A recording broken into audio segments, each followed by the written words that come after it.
Okay, second short video. Once we know how to investigate a factor that affects the rate of reaction, we need to be able to explain why that factor has an effect on the rate. So changing conditions will change how quickly a reaction happens.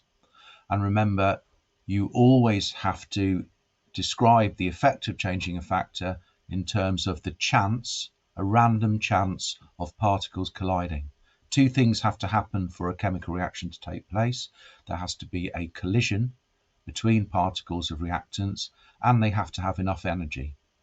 So when we're going down the factors that affect rates of reaction, always think, what is it doing to the chance of a collision with enough energy? So let's take temperature to start with. Temperature has the most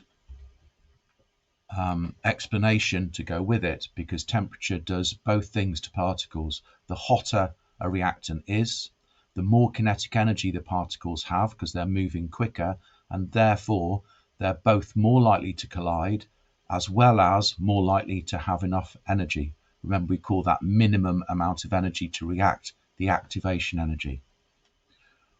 All of these factors increase rate of reaction when they increase. So increasing temperature increases rate, increasing concentration increases rate, and in here your explanation is in terms of more concentrated means there are more particles in the same volume, and therefore they are more likely to bump into each other. Just like if there was more people in a room, you would be more likely to bump into each other. If the reactants are gases, then pressure will have an effect. When you squash a gas, effectively you're making the particles closer together in a smaller volume, and therefore in this case you will increase the chance of a collision because the particles are physically closer together, and therefore reactions will be faster. And finally, if you have solid reactants, you can make them react faster by increasing the surface area. Remember, small pieces of something have a larger amount of surface exposed, and therefore there's more chance of a collision with the other reactant. Catalysts are kind of the odd one out.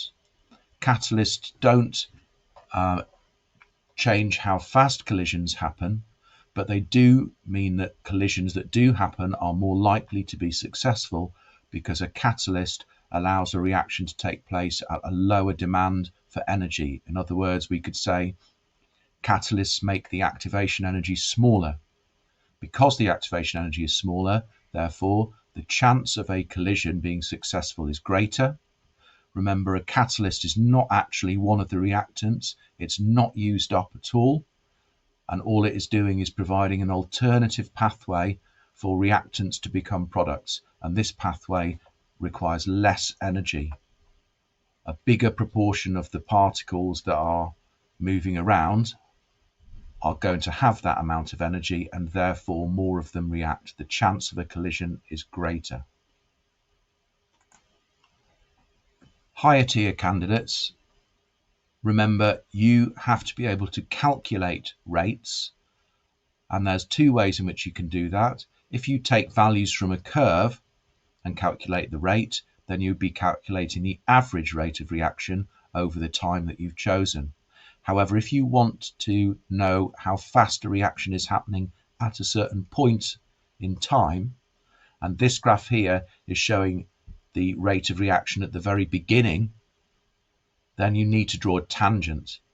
Okay, so you can see on this graph here that there's two black lines that are comparing the concentration of acid.